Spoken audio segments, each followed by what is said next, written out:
minutes, la délégation belge conduite par le ministre des Affaires étrangères et la partie congolaise ont passé en revue l'état de la coopération bilatérale entre les deux États, jugée au beau fixe.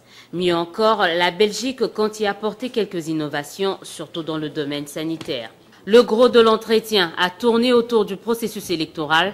À ce sujet, le Royaume de Belgique se dit disposé à soutenir la RDC, mais à condition de voir le processus être réformé. C'est ce qui m'a frappé. Beaucoup d'observateurs ont quitté juste après les élections. Et pour ceux qui sont restés, les relations parfois avec la CENI n'ont pas été les meilleures. Je crois que c'est sur ce volet-là qu'il faut travailler si on veut ensemble collaborer au financement et à l'organisation des élections provinciales et locales. Alors pour ce qui concerne la Belgique, il y a une somme de 3 millions d'euros qui est réservée pour ce processus et que nous aurons l'occasion de libérer en fonction justement des réformes qui vont intervenir pour améliorer le processus électoral d'ici les élections provinciales d'abord, les élections locales. C'est aux environs de 9 h que la délégation conduite par Didier Reynders est arrivée à l'Assemblée nationale. Le patron de la diplomatie belge est venu apparemment dire la position de son pays quant à la situation politique qui prévaut en RDC. Le dialogue entre les acteurs politiques et la prise en compte des préoccupations de la population sont les mots lâchés par Didier Reynders. Le message va dans deux directions. Le premier, c'est d'abord d'assurer le dialogue entre majorité et opposition. Je suis très heureux que le bureau provisoire travaille sur ce dialogue entre la majorité et l'opposition pour faire le plus vite possible fonctionner la nouvelle Assemblée. Le ministre belge des Affaires étrangères est également revenu sur le déroulement des élections du 28 novembre 2011. Il y reconnaît quelques imperfections, mais propose aussi des pistes de solutions pour la suite du processus électoral. Et puis le deuxième message porte sur les prochaines élections, les élections provinciales et locales qui devront se dérouler dans de meilleures conditions que les élections présidentielles et parlementaires. Je vise surtout la compilation des résultats, où là il y a probablement un débat à mener sur la façon d'organiser la commission électorale, sur la façon d'accompagner le processus électoral jusqu'à la proclamation des résultats. Didier Reynders n'a pas caché la volonté de son pays de continuer à aider la RDC.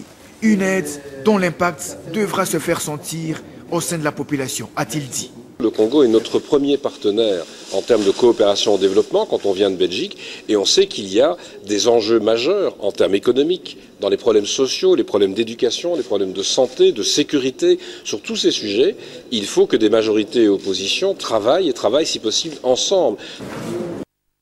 Mission accomplie pour Charles Mwando Simba. L'informateur a rencontré le président de la République, Joseph Kabila Kabange, à qui il a remis les résultats de la mission lui confiée. Non seulement la majorité parlementaire a été identifiée, mais l'informateur a également enregistré beaucoup de recommandations émanant des uns et des autres, notamment celles en rapport avec le social et la sécurité. D'autres partis se sont informés sur le degré d'ouverture du gouvernement. Les avis et considérations exprimés par les forces en présence ont enrichi le rapport dressé par l'informateur Charles Mwando Simba à l'intention du président de la République. Je viens de remettre le rapport. Les conclusions d'abord au niveau de l'identification formelle de la majorité. Nous avions élaboré des axes principaux du programme du gouvernement auquel les partis de la majorité devaient donner les observations et afin de pouvoir confirmer leur adhésion à la charte et en même temps confirmer leur appartenance à la majorité présidentielle. Quant aux partis qui ont exprimé une sorte, ce que j'appelle moi la tendance au ralliement à la majorité parlementaire, je ne peux pas au stade actuel vous dire voilà c'est tel parti, tel parti, tel parti. La démarche qui était mienne n'était pas d'identifier une nouvelle majorité.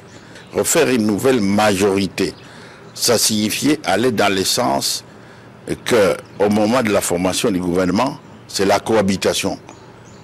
C'est comme si cette majorité nouvelle, entre guillemets, provenait des élections et que le président a été élu comme un président, mais que les parlementaires sont de l'opposition. tel n'est pas le cas. Tel n'est pas le cas, donc nous devons faire très attention pour que nous ne puissions pas inverser les rôles. C'est un spectacle désolant auquel ont assisté ce matin les habitants de ce coin et même les passants. Cet homme agent du groupe Securico a trouvé la mort dans des circonstances jusque-là non encore élucidées. Transporté par certains hommes en uniforme, non autrement identifiés, ce corps a été abandonné à son triste sort dans cette pick-up blanche marque Toyota, ici à Ndjili, quartier 8. L'un des témoins de cet événement malheureux explique. Lorsqu'on revenait du boulot ce matin, on a vu les hommes en uniforme en train de mettre le corps de cet homme dans les véhicules. Ils ont interpellé un chauffeur à la hauteur de la rivière Ndjili pour les transporter. Juste après, ils ont pris la tangente sous l'œil impuissant du conducteur.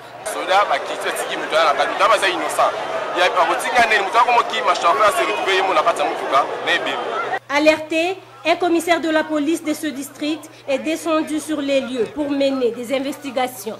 Il donne sa version des faits. On vient de constater qu'il s'appelle M. Bapeli, il est né en 66, il est de Securico. Mais il habite l'avenue Tikala numéro 39, le quartier Boba, donc c'est juste derrière le quartier Pedro.